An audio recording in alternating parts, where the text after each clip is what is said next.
Red Universe, la plus grande saga galactique jamais racontée en podcast.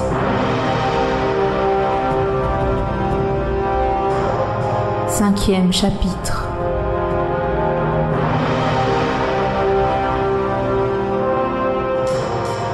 Les limbes humaines. L'Exode. Le plus grand mouvement de population de tous les temps a débuté. Plus d'un demi-million de personnes quittaient la planète Materwan qui avait bercé les générations passées de leurs ancêtres pour atteindre l'étoile rouge CCP-2 autour de laquelle gravitait Antares 4, leur futur monde. Tandis que les exodés font face à leur première bataille spatiale contre des pirates, coûtant la vie à un des 7 commandants de l'Exode tués au combat, l'atmosphère politique se radicalise sur leur monde d'origine où la princesse Azala, la fille de l'ancien roi déchu contrainte à prendre part à l'Exode, a semé des graines de rébellion parmi les populations soumises au nouveau pouvoir. C'est au ministère de la Sécurité que l'avenir de Materwan se joue maintenant, avec des hommes troubles tels que le lieutenant Ralato, l'assassin de l'ombre au redoutable pouvoir de mental, ou le contre-amiral Pophéus, impitoyable Machiavel et pervers sexuel pédophile.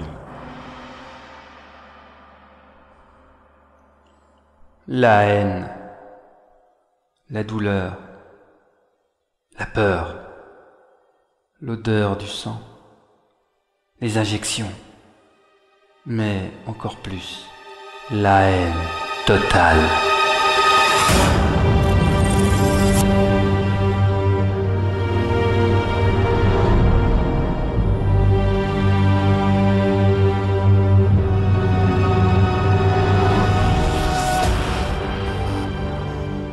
Stuffy était avachi sur le bloc en ciment servant de lit au fond de son résidu de cellule. Tout était humide. La prison elle-même se trouvait en bord de mer, et au 20e sous-sol, les infiltrations d'eau étaient encore courantes. Pas de lumière, juste la lueur du néon bleu métallique au milieu du long couloir. Au loin, un râle. Puis plus rien. Sans doute un prisonnier qui venait de se réveiller, réalisant que son cauchemar se trouvait dans la réalité et pas dans le monde des songes. Amorphe, le cerveau de Stuffy commençait à émerger des brumes vaporeuses dans lesquelles le sérum qui lui était administré le plongeait régulièrement. Stuffy était un mental, un être capable d'agir sur les esprits des autres à courte distance, d'entendre les pensées proches, de ressentir de l'empathie pour des émotions d'êtres lointains. Stuffy est également un membre des forces de sécurité de Materwan, un agent actif, rompu à de nombreuses techniques de combat. Un des meilleurs hommes de la redoutable section 9 du centre de sécurité de l'armée, sous les ordres du contre-amiral Pophéus.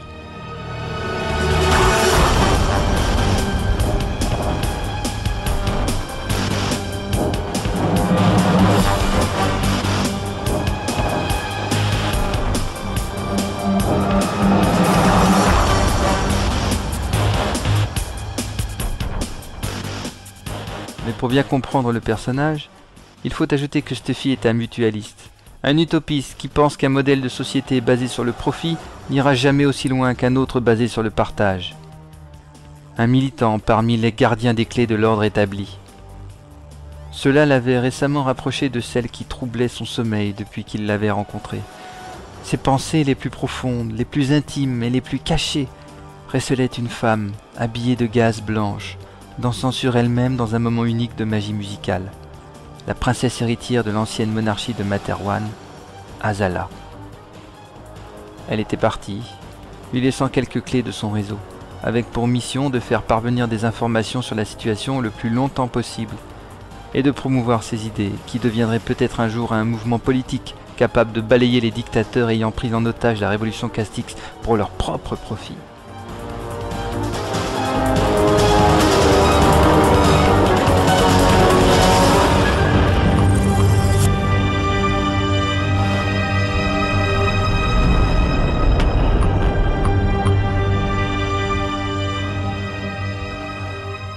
Le lieutenant Ralato était venu l'arrêter à son bureau. Stuffy n'avait eu le temps de ressentir qu'une chose avant la première injection paralysante. Dénonciation. Il avait été vendu par quelqu'un.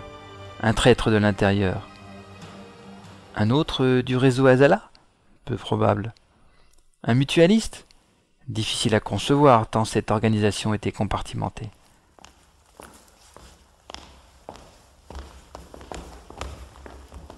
Dans le couloir, de nombreux pas approchaient. C'était l'heure de l'injection. et Stuffy tenta de donner son maximum de volonté pour reprendre le contrôle de son corps et se battre.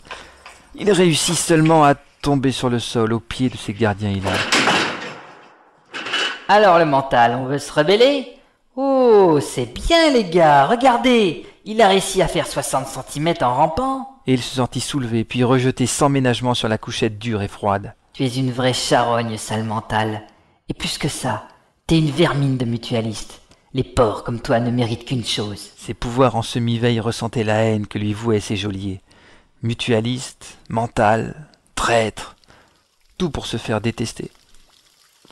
Une étrange chaleur se diffusa alors depuis plusieurs endroits de son corps, suivie d'une odeur d'urine. On le mouille bien les gars. Si on n'a pas le droit de le frapper, on peut au moins l'aider à avoir bien chaud cette nuit.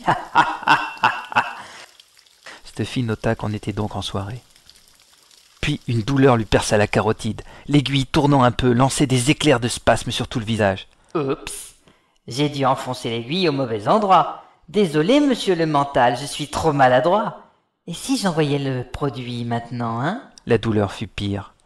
Les muscles du visage de Stuffy se contractèrent involontairement en un rictus, un simulacre de plaisir que son bourreau remarqua avec amusement. Eh les gars, cette tarlouse aime ça? Regardez, je suis sûr qu'il bande en plus. On devrait le foutre à poil pour voir. Ah bah non, il pue trop la pisse pour que je le touche. Charonne, va, je te crèverai un jour. Il retira la seringue violemment, sans même désinfecter la plaie, puis se retourna avec ses deux adjoints vers la porte. Il l'ouvrit, commença à marcher, poursuivit son chemin et recula vers la porte, à l'envers. Mon Dieu, mais qu'est-ce qui se passe?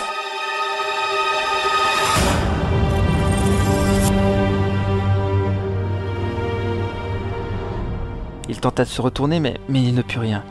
Une voix dans sa tête lui fournit une indication. La prochaine fois que tu veux prendre ton pied contre un mental, ne te trompe pas. Injecte-lui son sérum, pas un fortifiant rapide. La porte se referma devant lui, loin, très loin, immensément loin.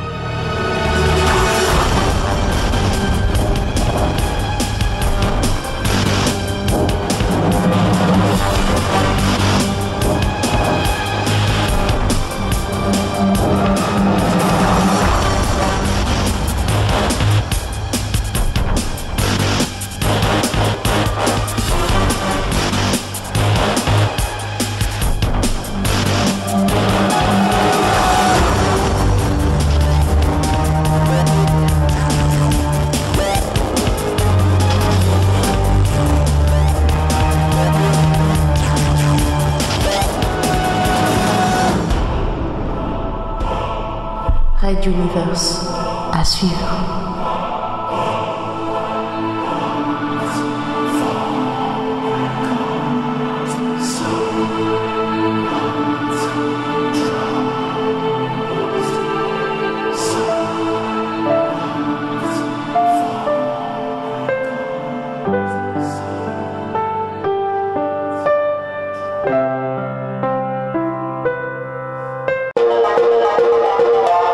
Red Universe, la plus grande saga galactique jamais racontée en podcast.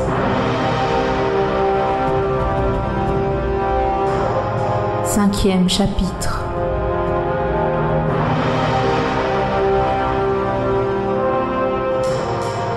Les limbes humaines. Deuxième partie. Sur Materwan, la situation se dégrade de jour en jour et la dictature enfonce ses racines dans la société civile.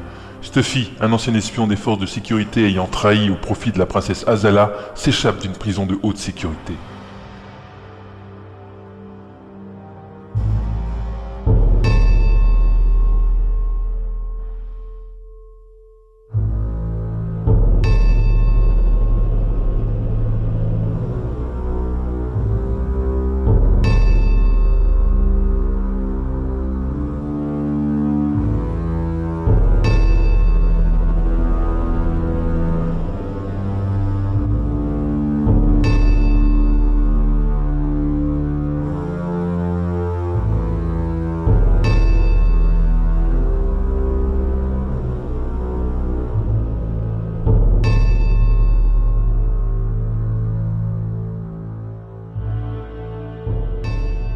Le contre-amiral aspira bruyamment une grande quantité d'air alors qu'il tentait de se débattre contre une immense sensation d'étouffement. et se retrouva assis dans son lit au beau milieu de la nuit. Tremblant, en sueur, il regarda fixement le mur face à lui pendant plusieurs minutes, reprenant son souffle. Ressentant un mouvement à ses côtés, il regarda le jeune homme dormant dans les draps de soie verte. Un nouveau mignon d'une nuit, un garçon des bas quartiers à qui on avait promis quelque argent en échange de ses faveurs. Drogué, question de sécurité, il n'avait même pas été dérangé par le réveil nocturne de Pophéus. Celui-ci se leva, puis, s'étant saisi d'une serviette dans la petite salle de bain, alla s'essuyer devant l'immense porte-fenêtre de son étage qui donnait sur le parc.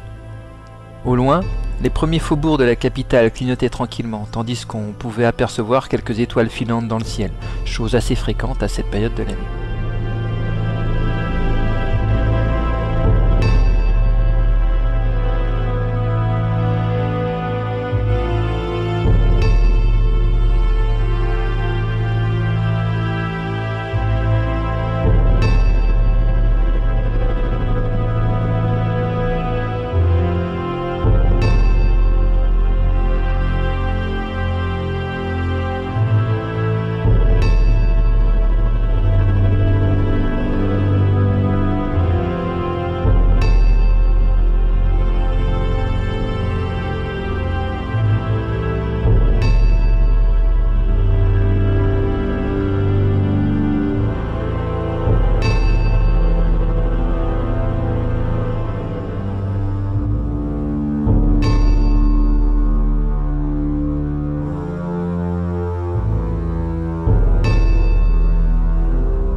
Depuis plusieurs mois maintenant, le contre-amiral tombait de plus en plus dans cette sorte de somnolence mémorielle qui le replongeait dans le passé.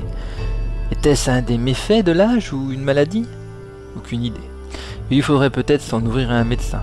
D'autant que maintenant, s'il continuait de s'absenter durant ses journées, ses nuits devenaient de plus en plus agitées et sans sommeil, comme une aversion des choses. Un froissement dans le lit, le jeune garçon se retournait, toujours assommé par les tranquillisants. Pophéus ouvrit la porte-fenêtre et franchit les quelques mètres le séparant du balcon à l'extrémité de la terrasse. Tâtant la serviette autour de son cou, il profita de la chaleur de cette nuit, porteuse d'une douce brise tiède venant des déserts lointains. Là encore, un événement ordinaire en cette période de l'année. Le contre-amiral rumina. Les nouvelles des dernières journées n'étaient pas spécialement encourageantes. Après la découverte par Ralato d'un nouvel agent double dans ses propres rangs, il avait appris que l'habile Monsieur R avait fait basculer dans son camp plusieurs personnalités influentes du monde des affaires et qu'il pouvait désormais compter sur l'appui financier du conseil d'administration des mines de lithium de Calmotte. Son adversaire politique au poste de chancelier suprême de Materwan avançait ses pions. Mais Pophéus n'avait pas dit son dernier mot. Il était toujours à un poste stratégique et son influence elle aussi augmentait au fur et à mesure que ses services purgeaient la société des traîtres, bien opportuns, dans les groupes sociaux les plus divers. Cet arriviste n'avait rien fait de ses 10 doigts et se retrouvait, à force d'intrigues et de cadeaux politiques ou économiques, à faire armes égales avec lui, un des principaux leaders de la révolution Castix. Le contre-amiral eut un sourire en repensant à cette révolution Castix. Il avait dû lui-même détruire de l'intérieur les fondements de la royauté pour sauver sa propre tête et ses privilèges. Les fonctionnaires du roi étaient alors décidés à le mettre à mort dans une série de scandales où se mêlaient le stupre, l'argent, la corruption et la mort. Les petites fantaisies de Pophéus ne semblaient vraiment pas être de leur goût. Cela aurait presque été risible si le roi lui-même leur avait donné son aval. La vie même de Pophéus pouvait basculer d'un claquement de doigts et il avait dû réagir vite. Intervint alors celui qui allait devenir son mignon, puis également son instrument de mort, et enfin le prisonnier le plus dangereux de Materwan, Fabio Uli.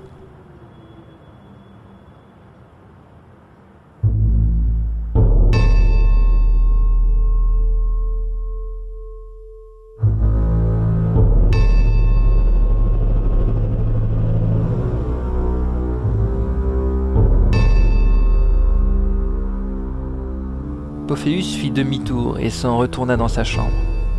Contournant le lit, il s'assit à côté de son compagnon d'une nuit. Celui-ci dormait d'un air innocent. Pophéus laissa sa main caresser les épaules, puis s'aventurer sur le bas de son dos et le long de ses cuisses fermes et douces à la fois. Demain, ce jeune homme serait mort, enfoui avec les autres sous des tonnes d'eau ou de ciment. Depuis Guy, le meilleur amant qu'il eût jamais eu et qui l'avait trahi en informant le réseau de la princesse Azala, aucun de ses amants d'une nuit ne devait survivre au lendemain.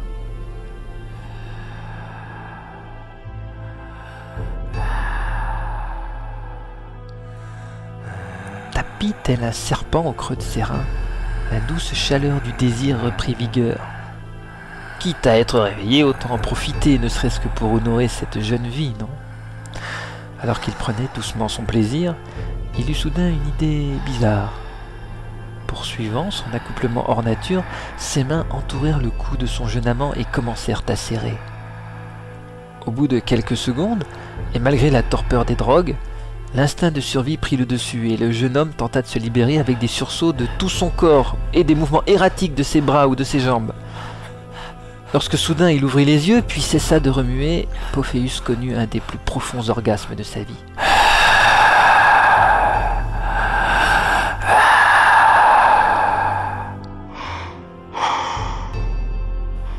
Ah, les fantasmes. Parfois on les retrouve là où on ne les attendait pas.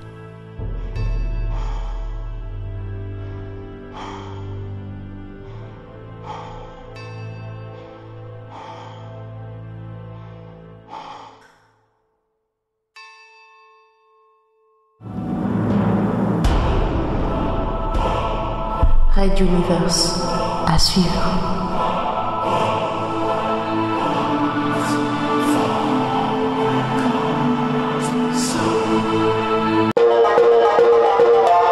Red Universe, la plus grande saga galactique jamais racontée en podcast.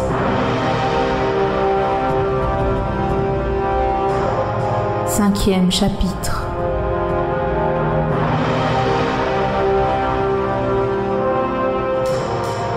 Les limbes humaines. Troisième partie. Materwan vit des heures sombres. Le tortionnaire et pédophile contre-amiral Pophéus étend les racines du ministère de la Sécurité sur toute la planète, livrant une bataille politico-économique pour le poste de chancelier suprême. Stuffy, un ex-agent de ce service, s'échappe d'une prison de haute sécurité.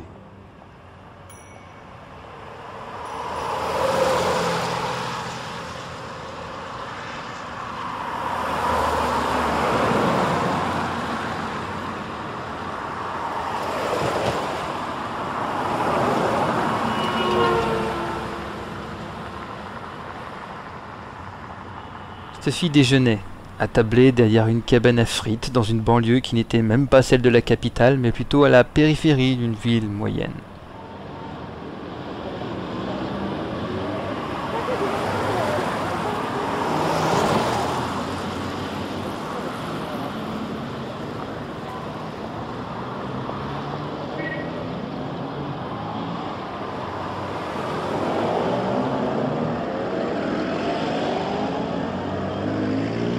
De toute façon, cela valait mieux. Certes, la capitale offre plus de recoins et de contacts, mais à l'inverse, on peut toujours vous débusquer en ville, tandis que dans la campagne, c'est tout de suite plus complexe. Il se trouvait maintenant à plus de 100 km de la centrale pénitentiaire, et malgré l'alerte qui a sûrement été donnée depuis longtemps, Stuffy était confiant de ne pas être suivi. C'est tout le drame des agents entraînés. Une fois échappés, il devenait très difficile de les localiser, ceux-ci étant justement préparés à disparaître aux yeux de tous. En quelques tours de main, il s'était métamorphosé le visage et la tenue. Un peu plus gros, plus petit, le teint plus sombre, une moustache et les cheveux plus clairs. Il avait même trouvé dans une salle de bain malencontreusement ouverte une paire de lentilles de contact couleur et du fond de teint. Des excréments d'un animal non identifié avaient fini de peaufiner son apparence, et c'étaient même des policiers qui en ce moment lui offraient un repas, l'ayant ramassé qui mendiait en ville. Installé tranquillement sous un parasol, il savait combien les satellites devaient scruter toute la région en ce moment. Stuffy réfléchissait à ses prochaines 24 heures. Elles étaient vitales pour asseoir son évasion. Une fois ce temps passé, les statistiques étaient souvent en faveur de l'évadé, donc il allait bien falloir demander de l'aide.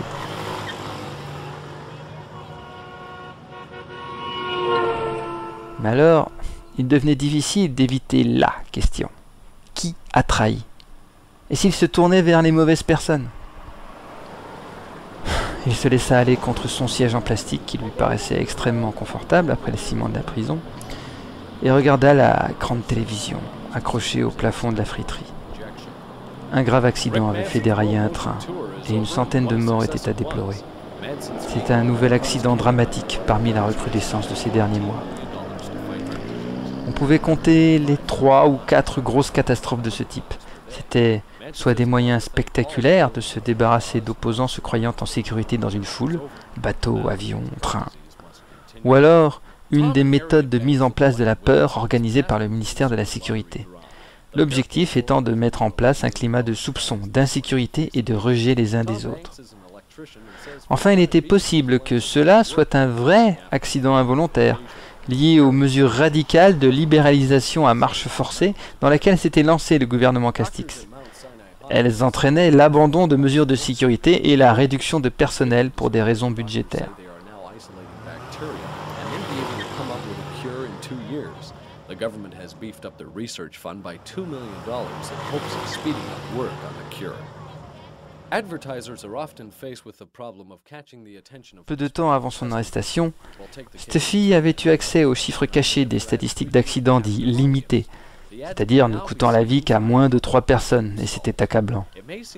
Non seulement on avait dépassé les 3 millions de morts en quelques mois sur Materwan, mais plus d'un tiers des accidents étaient signés de la brigade spéciale du ministère, celle des assassinats. À l'échelle planétaire, le pouvoir s'était lancé dans une campagne de terreur qui ne s'exprimait pas. On avait peu évoqué, pour l'instant, les ennemis de l'intérieur ou les contre-révolutionnaires, mais cela allait venir tôt ou tard. Syndicalistes, journalistes, hommes politiques, intellectuels, artistes, aucune retenue, aucune pitié.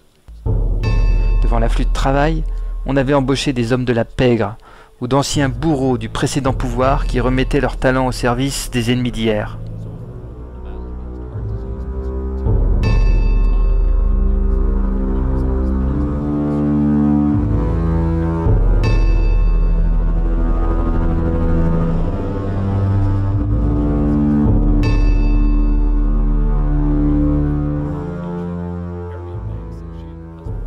Bien sûr, les médias étaient totalement mis au pas, mais bien plus grave que cela, les 347 chaînes de télévision et les milliers de chaînes de radio étaient pilotées à distance par le pouvoir. L'exercice était nommé « propagande subtile ». Il change un détail ici, ajoutait un élément par là, minimisait ici une information pour faire ses gros titres d'une autre là-bas. Un système désormais bien rodé, et c'était le service média qui s'en occupait. Steffi avait déjà rencontré des officiers de ce service.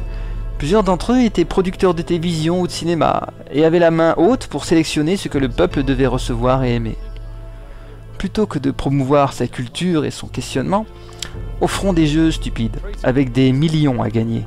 Exaltons les basses couches de l'esprit humain avec le sexe, la violence et surtout et avant tout, avec l'absence absolue d'exercice de la conscience politique. Le patron de la friterie changea de chaîne. Et l'image d'une jeune femme appétissante en maillot de bain, soi-disant abandonnée sur une île sans ravitaillement, éclipsa les wagons écrasés et leurs occupants sacrifiés. Steffi cracha par terre, se leva et partit vers la forêt, saluant au passage les 2 policiers.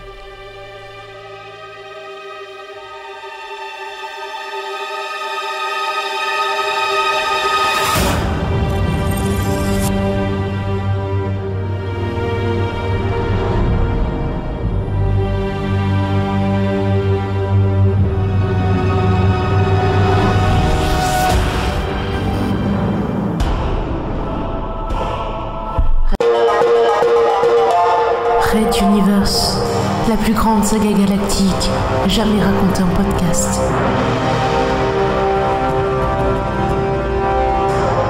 Cinquième chapitre.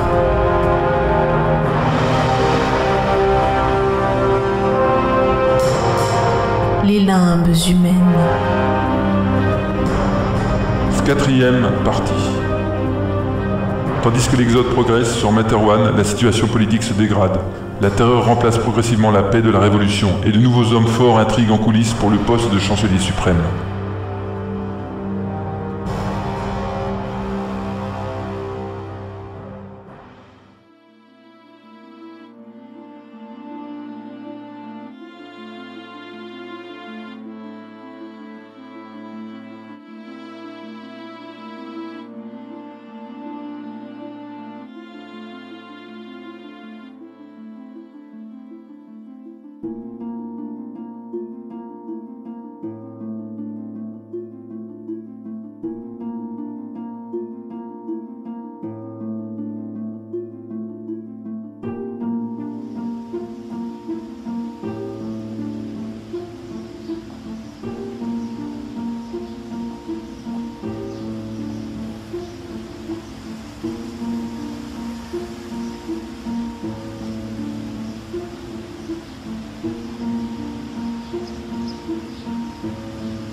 2 jeunes garçons jouaient dans la campagne alentour.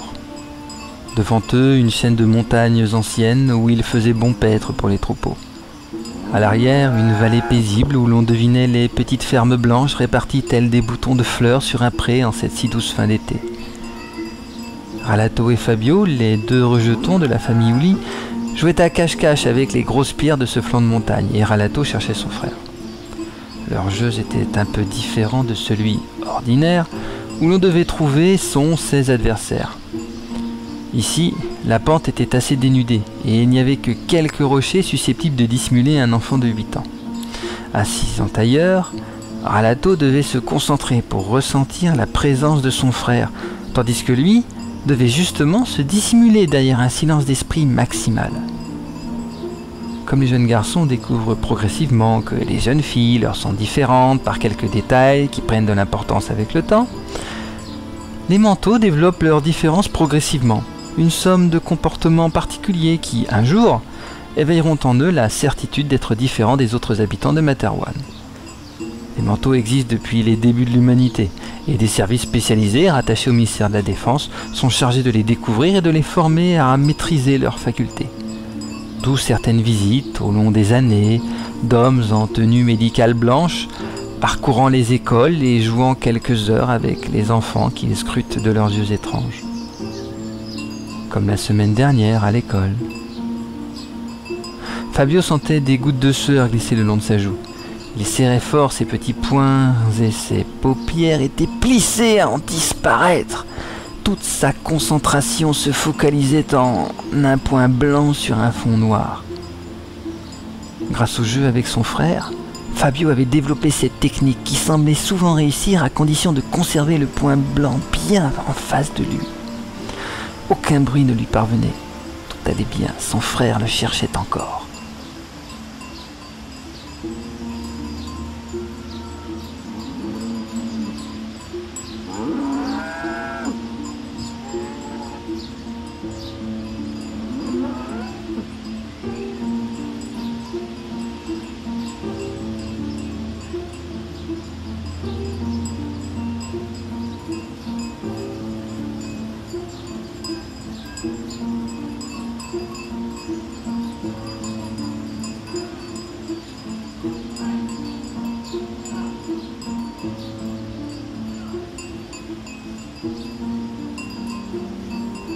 Un bruissement parvint cependant à ses oreilles, lointain, mais qui semblait se rapprocher. Fabio inspira et expira. Un maudit avion passait trop bas et cela risquait de perturber ses efforts. Mais le bruit augmenta et augmenta encore. On devinait des rotors et des mécanismes de vol. Le souffle de l'air changea de direction et ce fut un vent qui se projeta tout autour de lui.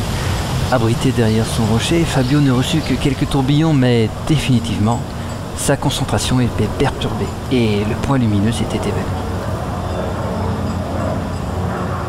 Il réalisa alors que son frère était de l'autre côté et se rua pour voir ce qui se passait.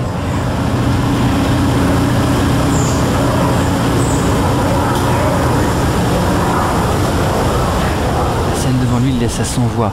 Un énorme engin était en suspension à quelques centimètres du sol. Son frère était entouré par plusieurs hommes en blanc ainsi que des soldats armés.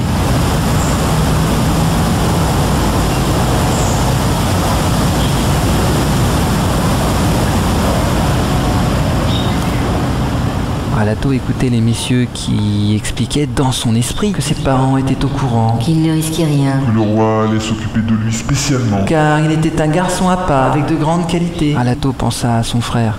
Il ne pouvait pas le laisser seul dans la montagne. Quel frère? Les hommes en blanc se regardèrent interloqués.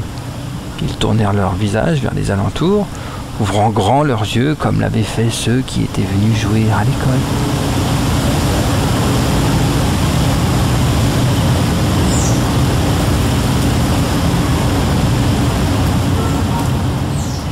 L'un des hommes le prit par-dessous les bras et le plaça dans l'engin volant. Il n'y a personne ici, mon garçon. Tu es sûr qu'il n'est pas rentré? Mais non, répondit Ralato. Il se cache, c'est tout. Et il est très fort. Il est là, le rocher au milieu. Les hommes se figèrent devant l'apparition de ce jeune garçon qui venait de contourner le rocher, frêle et tremblant dans le souffle des turbines.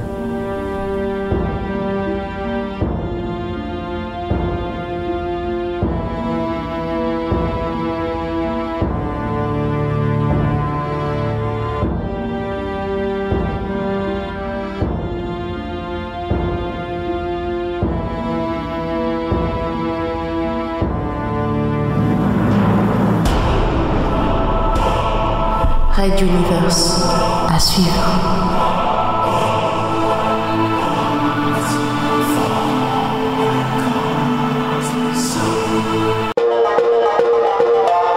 Red Universe, la plus grande saga galactique jamais racontée en podcast.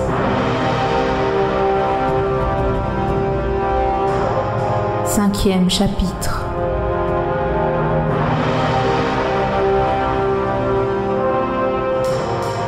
Les limbes humaines. 5e partie.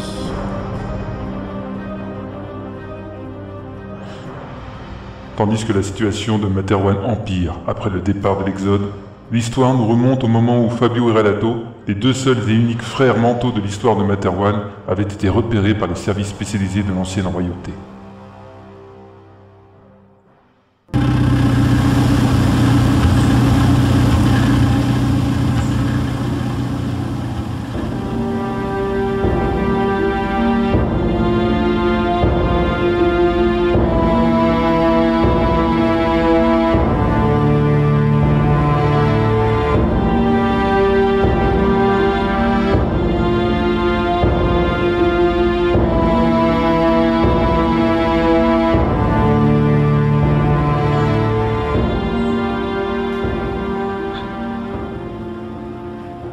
Les soldats se crispèrent. Ils avaient déjà compris que quelque chose d'imprévu venait de se produire.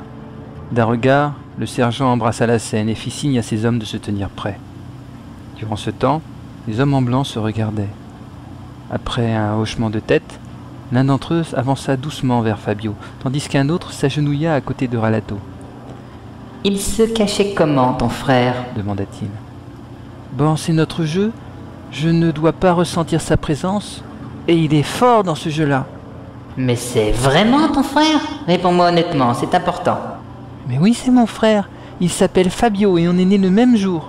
Maman nous dit souvent que nous sommes des dons du Dieu. » L'homme consulta une fiche, écarquilla les yeux, puis, regardant ses collègues, « Il dit vrai. Fabio Sacco Uli, né le même jour. En fait, c'est l'aîné des deux de 16 minutes. » Soudain, ils tournèrent tous la tête vers leur collègue parti auprès de Fabio. Celui-ci tombait à terre, les mains crispées sur la tête, tandis que le jeune garçon hurlait « Ralato, ils veulent nous emmener loin de chez nous et faire de nous des soldats! Viens vite, il faut fuir !»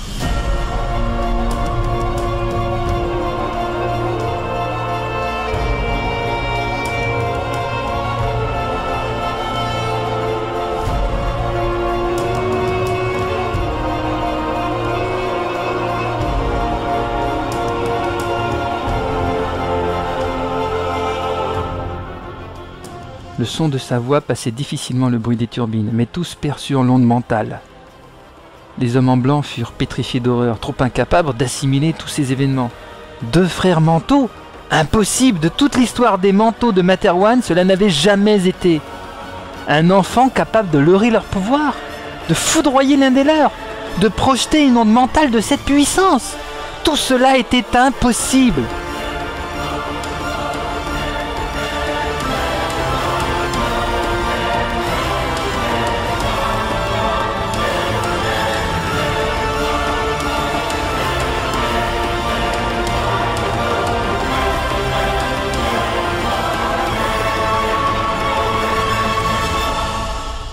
Les soldats avaient également reçu une onde mentale, mais ils étaient entraînés à ce genre d'événement et savaient conserver leur sang-froid et réagir.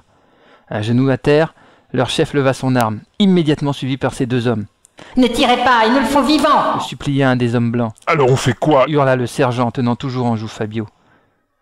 L'homme en blanc au pied de Fabio s'était évanoui. Celui-ci focalisa alors le point blanc sur le soldat le plus proche qui le tenait en joue. Immédiatement, celui-ci roula des yeux et hurla, projetant sa tête en arrière. Les autres allaient lui faire du mal, Fabio l'entendait très clairement dans leur tête. « Pour Dieu, on fait quoi ?» hurla le sergent avant de s'effondrer. Le dernier soldat ouvrit le feu au moment même où l'attaque mentale de Fabio le visa. Il s'effondra au sol alors que son arme tirait encore quelques cartouches, tuant net l'homme blanc évanoui au pied du garçon. Ralato regardait toute la scène terrorisé, ne bougeant pas. Mais lorsqu'il vit son frère projeté en arrière par une balle, il se jeta hors de l'appareil et se précipita vers lui, près des rochers, où il tomba à genoux en larmes.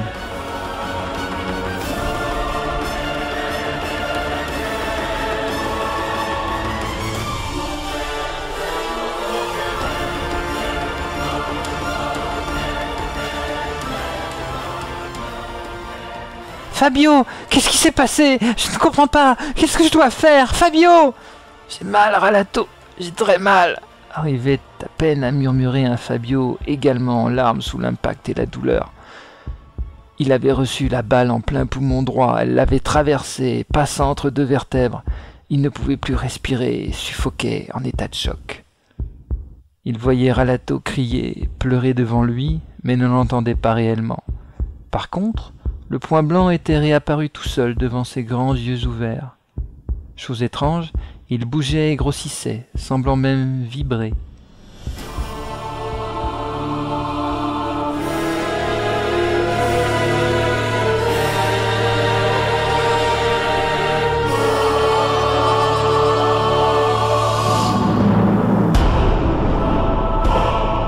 Red Universe, à suivre.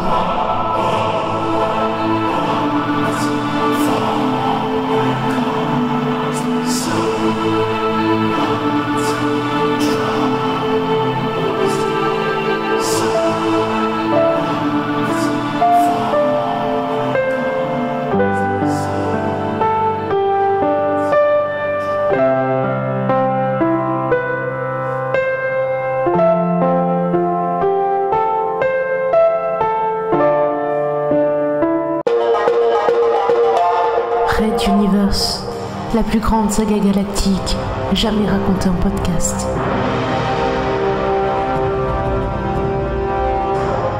Cinquième chapitre.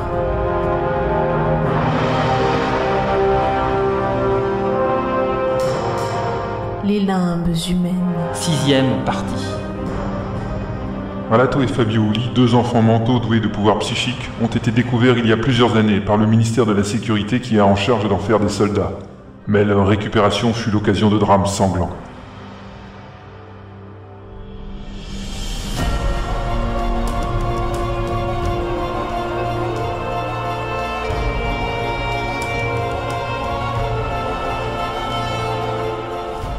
Fabio sentait ses dernières forces s'évanouir, mais il était ébloui par le spectacle qui se déroulait devant ses yeux. Le point blanc s'était multiplié en des milliers de petits points toujours blancs, dansant maintenant autour de lui dans une farandole de féerie. Progressivement, les petits points grossirent, puis prirent des couleurs différentes, puis des formes translucides, étranges et anodines. Une cafetière et un petit caillou parurent à côté de Ralato. Plusieurs instruments de musique, un pneu et une lampe de chevet tournèrent autour des hommes en blanc, mais une majorité d'éléments tournaient autour de Fabio lui-même. Leur lueur interne vibra, apaisant le jeune garçon, qui sentait ses forces lui revenir progressivement.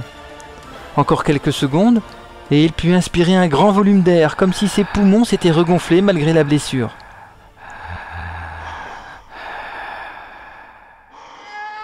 Il hurla sous la douleur, et sentit même de l'air s'échapper de sa plaie, mais il allait vivre.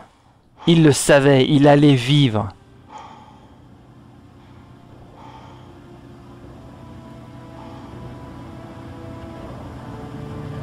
Sa tête lui tourna et il tomba sans connaissance sur l'herbe rougie de son sang.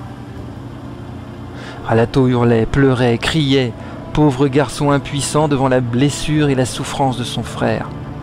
Soudain, une piqûre dans le dos, suivie d'un choc. Il se retourna. Les hommes en blanc approchaient, porteurs de pistolets d'une étrange forme. Il les détestait tous. Il allait se venger. Se relevant, il reçut une seconde piqûre, et déjà ses forces commencèrent à le quitter. Tombant à terre, mais relevant la tête, il hurla sur ses ennemis sa rage et sa colère. Ceux-ci s'arrêtèrent, et l'un d'entre eux recula même d'un pas. Mais les paupières de Ralato étaient devenues de plomb, malgré toute la rage qu'il pouvait ressentir. Une dernière fléchette anesthésiante acheva le travail, et Ralato sombra à son tour dans l'inconscience. La dernière image qu'il conserva fut celle de ce gros engin volant qui avait propagé la mort et la détresse dans l'univers si heureux de lui et de son frère.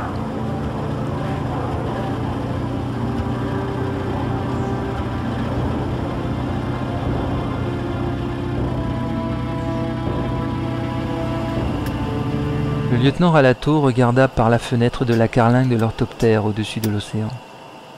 Il s'agissait pratiquement du même modèle d'engin qui était venu ce jour-là le chercher lui et son frère. À 100 mètres au-dessus des vagues, par une belle journée de fin d'été, il ouvrit grande la porte de l'appareil le séparant de l'extérieur.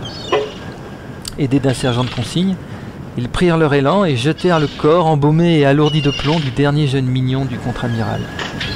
L'appareil se trouvait au-dessus de l'abysse sans nom, une fosse marine de plus de 5000 mètres de profondeur, qui devait commencer à ressembler à une ville-cimetière quand on repensait au nombre de cadavres largués ici. Fermant la porte blindée, il retourna s'asseoir sur un des sièges du compartiment, faisant signe au pilote de repartir. Tandis que l'appareil amorçait son virage, Alato revint à ses problèmes immédiats. L'ex-agent Stuffy était dans la nature depuis assez longtemps, il fallait que cela cesse. D'un orthoptère à l'autre, le monde est toujours aussi sanglant, mais c'est désormais son rôle de le faire perdurer ainsi.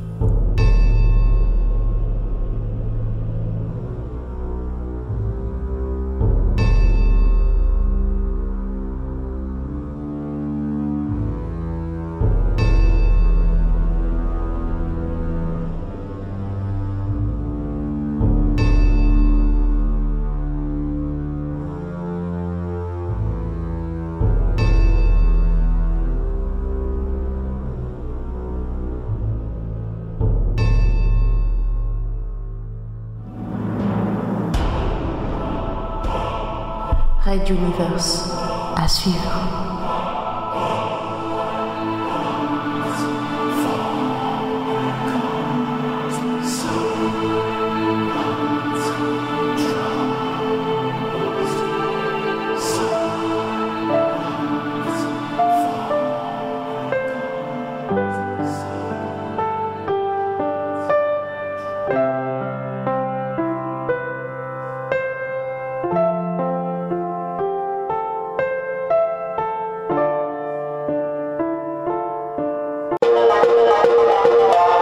Red Universe, la plus grande saga galactique jamais racontée en podcast.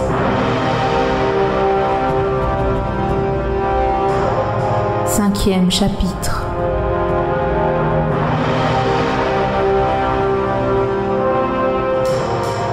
Les limbes humaines. 7e partie. Sur Materwan, l'état totalitaire Castix prend petit à petit la place laissée vacante par la royauté. Stuffy, un agent secret mutualiste, s'échappe d'une forteresse du ministère de la Sécurité et tente de reprendre contact avec son groupe de dissidents.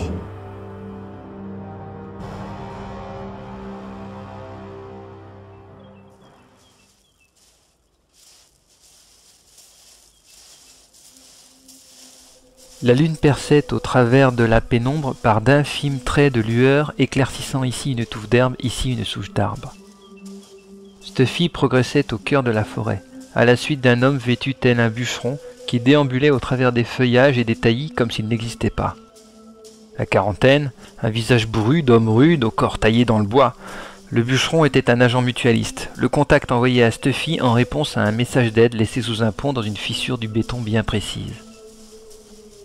La réponse avait mis 1 mois à se préciser, temps durant lequel Stuffy, sous sa couverture de clochard vagabond, puis de vendeur de glace, puis de facteur, de policier, d'artistes gays et même de vieilles dames, avait parcouru les villes de banlieue et suivi journaux et actualités ou partagé des discussions de troquets ou de bars, pour se faire à l'idée de l'ampleur du changement politique en cours. Et il y en avait.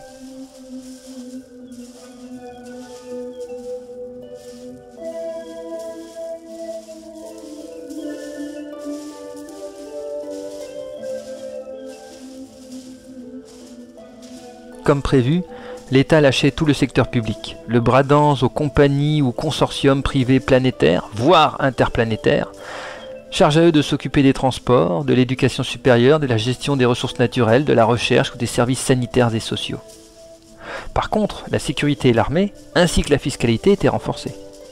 Au détour de quelques brèves extraites sur le réseau Planète, il avait appris que certains chantiers spatiaux étaient devenus, en moins d'1 an, des zones militaires de construction de frégates et autres croiseurs de toutes sortes. Quand un journaliste curieux, espèce devenue très rare, s'en étonnait, on lui répondait que la piraterie était devenue un tel fléau qu'il fallait prendre des mesures. Et la population faisait semblant d'y croire.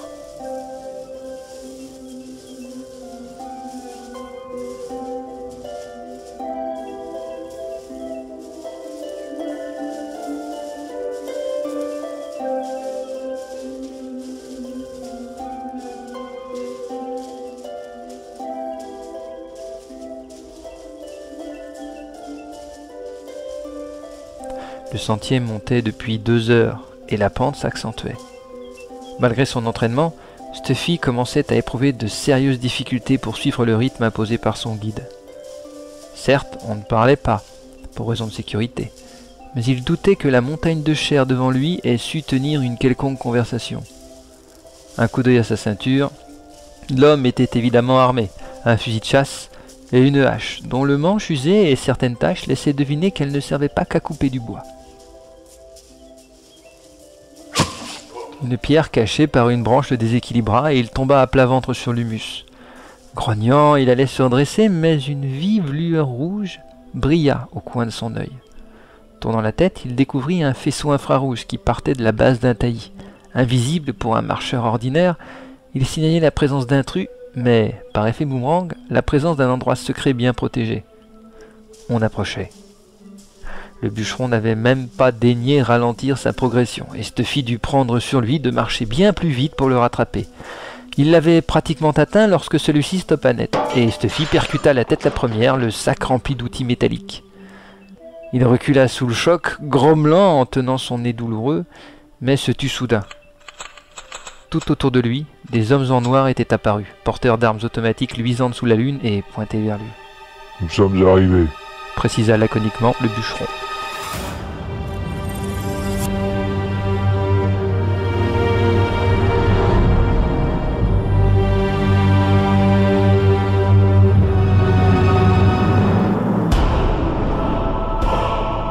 Red Universe, à suivre.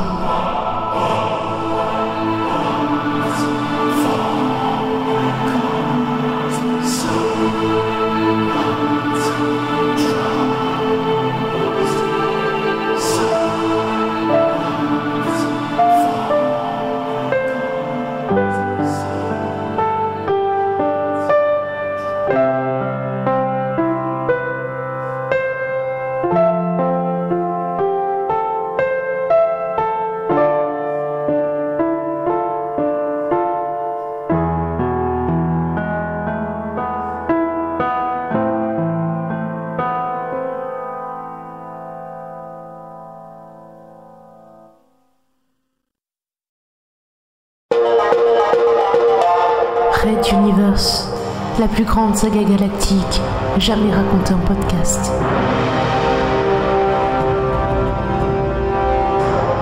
Cinquième chapitre.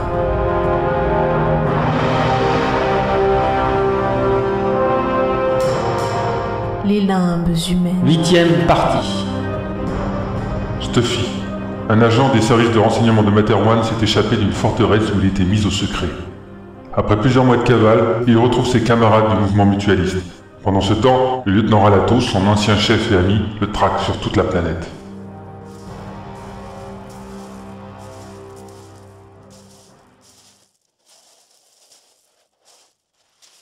Un des hommes en noir se pencha et tira sur lui une grande plaque d'herbe, de terre et de taillis qui dissimulait l'entrée d'un petit tunnel. Sur un signe de main de ses gardiens, Stuffy prit place au milieu d'une colonne où l'on entrait un à un dans l'obscurité du passage souterrain. Le voyage dura quelques minutes et Stuffy remarqua au fur et à mesure que la terre de la paroi devenait plus humide tandis que le nombre de poutrelles consolidant la voûte augmentait. On devait être en dessous d'une zone humide. Oui, il existait dans la région un lac connu au sommet d'une colline. De nombreux plaisanciers allaient y passer leur dimanche avant les restrictions post-révolution. Une lueur, suivie d'une clarté lointaine, suivie d'une très forte lueur, lui fit plisser les yeux lorsqu'ils sortirent du passage. Ses pupilles s'habituèrent à la luminosité ambiante et d'un coup d'œil exercé, il examina rapidement la situation des lieux. Une sorte de grande excavation, de plusieurs centaines de mètres cubes, toujours en expansion d'ailleurs d'après les bruits de marteaux-piqueurs et de pioches. De l'électricité, des baraquements, des gardes. Une base avancée mutualiste, Stuffy ignorait même que cela existait. Cette organisation dont il faisait partie depuis plusieurs années continuait à regorger de surprises.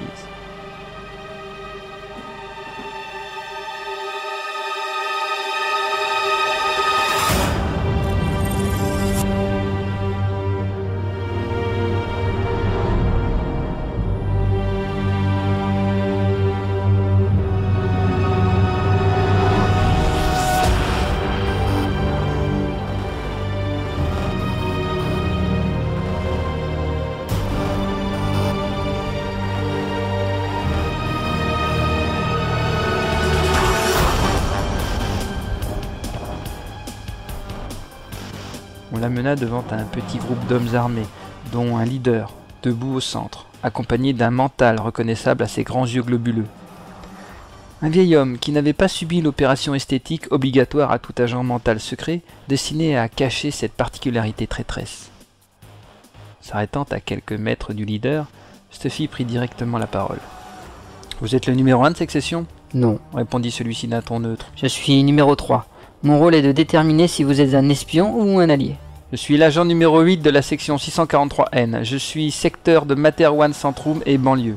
Stuffy savait parfaitement que cela ne voulait pas dire grand-chose dans cette organisation si cloisonnée. Mais au moins, pouvait-on le placer dans un organigramme. Cela lui donnait donc un début de crédibilité.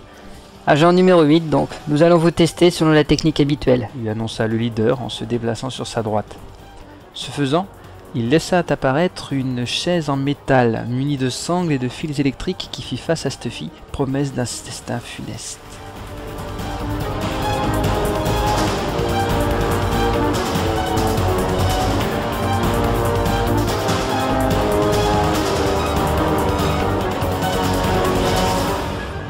La méthode mutualiste pour prouver son identité était dangereusement simple mais terriblement efficace. On vous électrocutait à la limite de la résistance humaine, par à-coups réguliers de quelques secondes, et un mental expérimenté en profitait pour sonder votre esprit. Extrêmement difficile de maintenir une concentration quelconque sous cette torture. Il arrivait fréquemment que les interrogés meurent, alors même que cette technique n'était pas destinée à le faire parler, mais plutôt à le laisser ouvert au sondage psychique pour prouver son honnêteté. Le mouvement mutualiste préférait perdre un frère plutôt que de gagner un espion. C'était sa règle implacable, sa faiblesse, mais également sa force.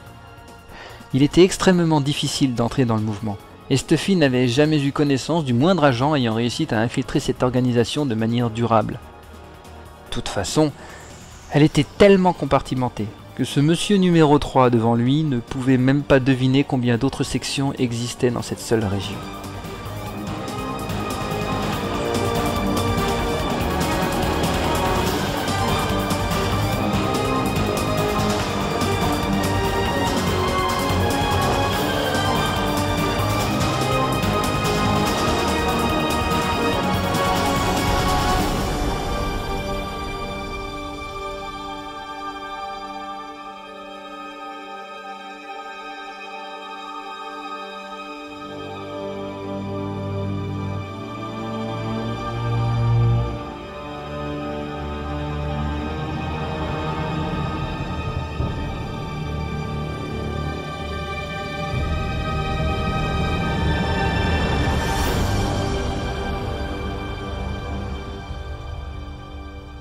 De lui-même, Stuffy alla s'asseoir sur le siège en métal. C'était la première étape de la technique. L'interrogé devait être volontaire.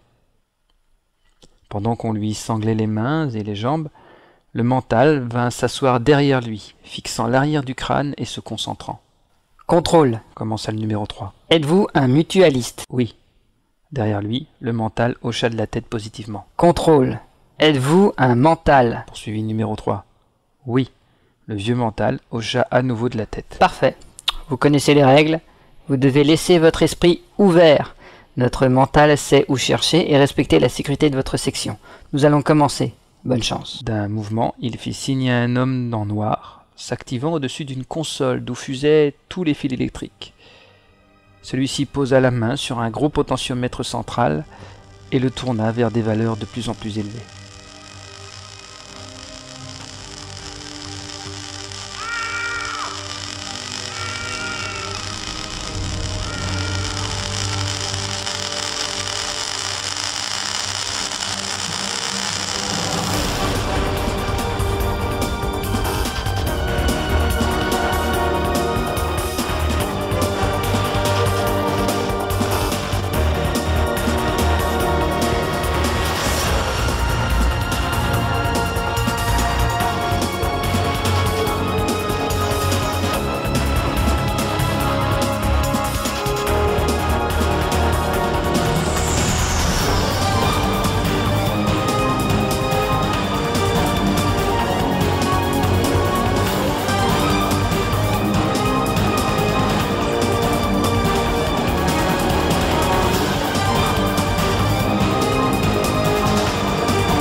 Red Universe, à suivre.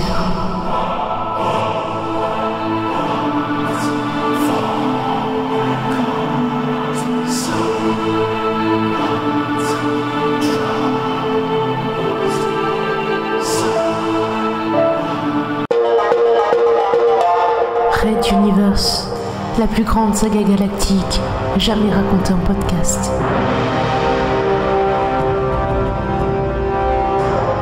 Cinquième chapitre.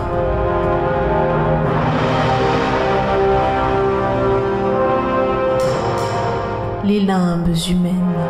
9e partie. L'ex-agent du ministère de l'Intérieur, Stuffy, a repris contact avec ses alliés mutualistes. Mais de formation, ce mouvement de dissidence est extrêmement suspicieux et les tests de vérité très éprouvants.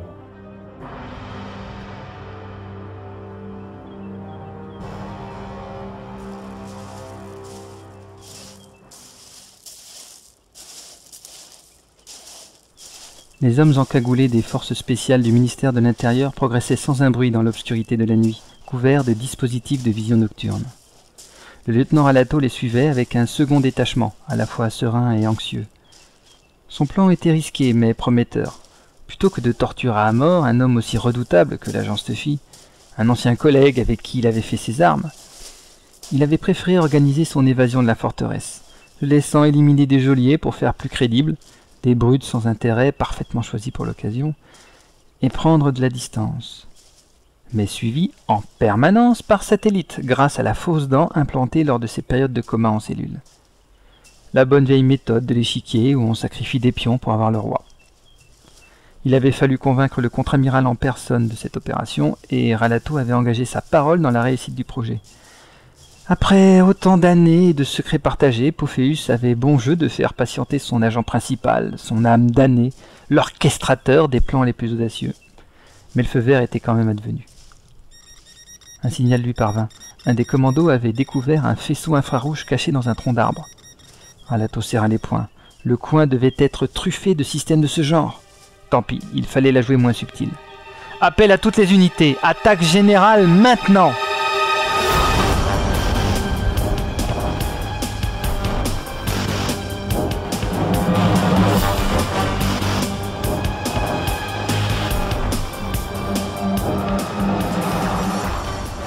Tout autour de la grande colline, des centaines de soldats investirent les tunnels d'entrée qui avaient été repérés par des éclaireurs, tandis qu'au loin, on entendait rugir les orthoptères emportant leur lot de troupes d'assaut, suivis de près par les camions de matériel et de troupes de soutien. Le lieutenant savait parfaitement qu'il avait réquisitionné une armée pour envahir ce sanctuaire des mutualistes. Il espérait qu'au moins la pêche serait à la hauteur. Une explosion retentit au loin, suivie d'une seconde. De l'autre côté de la colline, des tunnels étaient piégés, ils venaient de perdre de nombreux hommes ensevelis sous les gravats. Les mutualistes étaient redoutables. Une des principales forces de dissidence, parfaitement organisée et cloisonnée. Ils avaient des ramifications un peu partout, et on ignorait totalement qui tirait les ficelles derrière tout cela. Y avait-il même quelqu'un qui dirigeait cette organisation? Rien n'était moins sûr.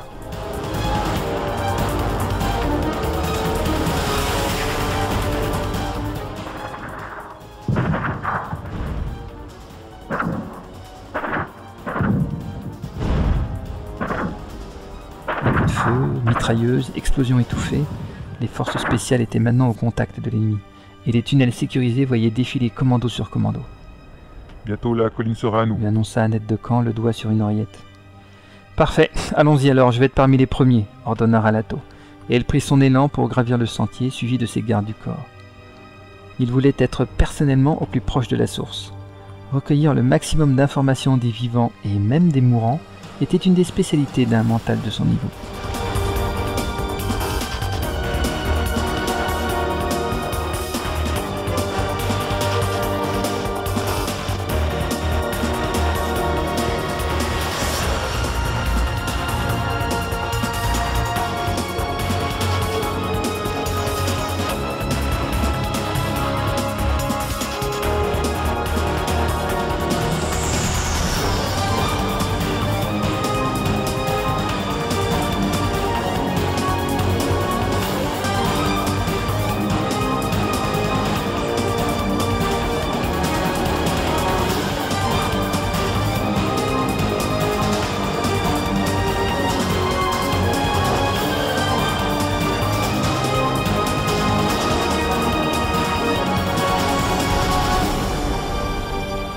l'intérieur de la base, jonché de débris, était éclairé par intermittence grâce à des néons endommagés et clignotants, tandis que l'air portait en lui les odeurs du soufre des explosifs et du sang de la bataille. Alors que de nombreux soldats continuaient à entrer, emplissant trop l'espace au goût de Ralato, on lui apporta les quelques prisonniers survivants. Quelle déception! Il n'y avait qu'une dizaine de mutualistes dans cet endroit. Plus de la moitié étaient morts en combattant, tandis que 5 avaient réussi à avaler une capsule de cyanure au moment de se faire arrêter. Il ne restait que ces 3-là, plus ou moins gravement blessés, et qui, malgré un entraînement succinct de résistance au scan mentaux, livraient leurs maigres secrets au lieutenant Ralato, du menu fretin à rien de bien intéressant. Le lieutenant en était à penser à un piège, quand on lui signala une cellule avec un prisonnier des mutualistes. Debout et souriant devant l'entrée de la geôle, il croisa le regard haineux d'un Stuffy ligoté, bâillonné et abandonné par ses amis mutualistes.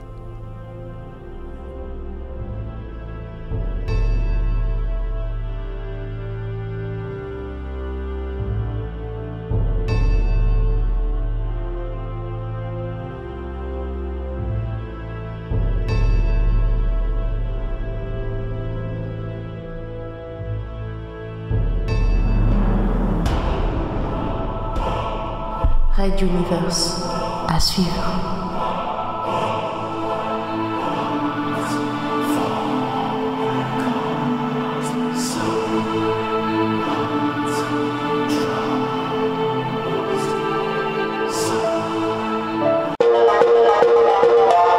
Red Universe, la plus grande saga galactique jamais racontée en podcast.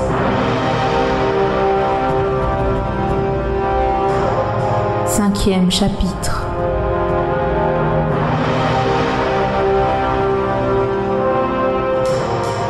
Les limbes humaines. 10e partie. Stuffy, l'ex-agent double échappé d'une forteresse, a trouvé refuge chez ses alliés les mutualistes. Cependant, ce mouvement extrêmement soupçonneux ne semble pas lui avoir fait confiance, et le lieutenant Ralato le captura dans le cachot d'une base mutualiste lors d'une intervention armée.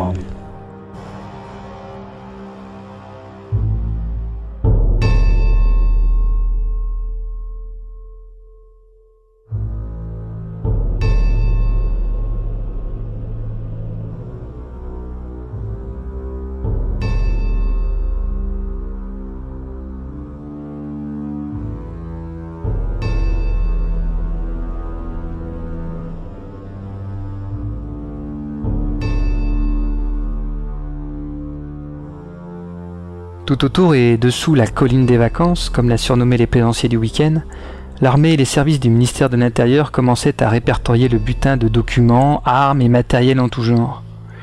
Pendant ce temps, Ralato, suivi de Stuffy et de ses gardes, terminait de progresser vers le haut de la butte, face au lac recouvrant le sommet. « Ah, Stuffy, on ne peut vraiment se fier à personne. Je t'avoue être bien déçu de tes amis. Te livrer ainsi, ça n'est guère sport, tu ne trouves pas ?» déclara Ralato, monologuant tranquillement avec un Stuffy bâillonné qui avançait péniblement. « Tu sais, j'avais espoir que nous pourrions te suivre plus loin dans l'organisation des mutualistes. Mais cela faisait 1 semaine que tu n'avais pas bougé et malheureusement, nous ne pouvions nous permettre d'attendre plus, tu comprends ?» Le groupe avait atteint les berges du lac et poursuivait le chemin sur la petite voie goudronnée longeant la rive jusqu'au parking où les attendaient orthoptères et centres tactiques. « Franchement, on s'en sortira bien quand même. Nous te récupérons et on démantèle une base mutualiste. Sans compter que ce qu'on apprendra en passant tout ça au peigne fin, dit-il en englobant le lac de ses 2 bras. Stuffy avançait, le regard noir, rivé vers les orthoptères. Le lieutenant observa un œil amusé et poursuivit. « Tu as beau avoir levé tes défenses psychiques, je peux toujours deviner ce que tu penses à défaut de l'entendre. Oui, on va prendre mon orthoptère et partir pour la forteresse. Je peux même te garantir qu'on ne te torturera pas trop, vu que tu détenons déjà la plupart des informations en ta possession. Surtout celles concernant Azala, par exemple. » Stuffy bondit en avant vers Ralato, mais un coup de crosse le plia en 2 et il s'effondra au sol, vite soulevé par 2 gardes qui le traînèrent dans l'orthoptère maintenant tout proche. « Allons, on ne fait pas l'enfant. Tu pensais vraiment que les mutualistes accepteraient une fusion avec le réseau d'Azala ? Bonne idée, certes, mais bien trop dangereuse pour une organisation si fermée. » Ralato s'installa dans un fauteuil entouré de 2 soldats en uniforme. Face à Stuffy, encadré de ses 2 gardes, il prit le casque micro et donna l'ordre au décollage au pilote et au copilote de l'engin. L'appareil ferma ses portes et après quelques secondes prit son envol dans un grondement de turbine.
C'est bon, desserrez-lui son bâillon. Je veux l'entendre qu'on lui mette un casque, demanda un Ralato volubile. Il n'avait pas menti. L'opération était un succès moyen, mais contre les mutualistes, même les petits pas étaient grands. Lorsqu'on plaça un casque autour de la tête de Stuffy, celui-ci émit un rire discret. Ralato, lieutenant Ralato, depuis l'académie, tu crois que je te connais pas encore? Franchement, un fortifiant à la place d'un sérum somnifère. Tu pensais que j'allais marcher dans la combine? Le lieutenant sentit une piqûre dans son avant-bras et un liquide y être injecté. Il tourna la tête et vit le soldat à ses côtés lui planter une seconde aiguille dans l'épaule cette fois. Pendant ce temps, l'autre soldat et le copilote abattaient froidement ses 2 gardes encadrant Stuffy. La torpeur l'envahissait à présent très vite. Il tenta de se concentrer, mais ce fut pour sentir toute la puissance mentale au maximum de son adversaire qui lui eut imposé sa volonté, l'ayant pris de vitesse. Dans le casque, la voix de Stuffy poursuivait. « Je savais pertinemment que tu devais avoir placé un émetteur quelconque sur moi. » Ralato tenta de se lever, mais il fut immédiatement plaqué contre la vitre donnant sur l'extérieur, avec une vue imprenable sur le lac. Nous avons donc préparé une réception intelligente. Quelques agents trop peu fiables ou importants ont été abandonnés à tes hommes, tandis que tu pensais me récupérer. C'est alors qu'un grondement venu des profondeurs pénétra la coque de l'orthoptère, et Ralato vit avec horreur des flammes sortir des tunnels sous la colline.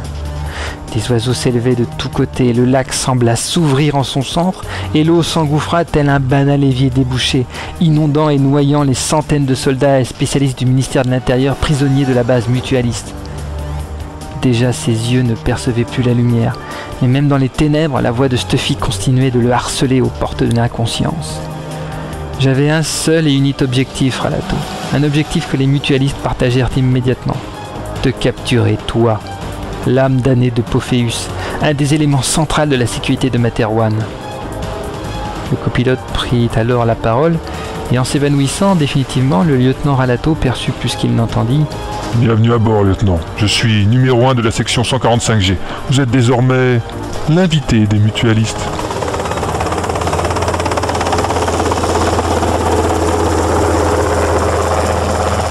L'orthoptère vira de bord et prit de la vitesse en direction des montagnes lointaines. Fin de la 5e partie.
Upgrade Universe. À suivre.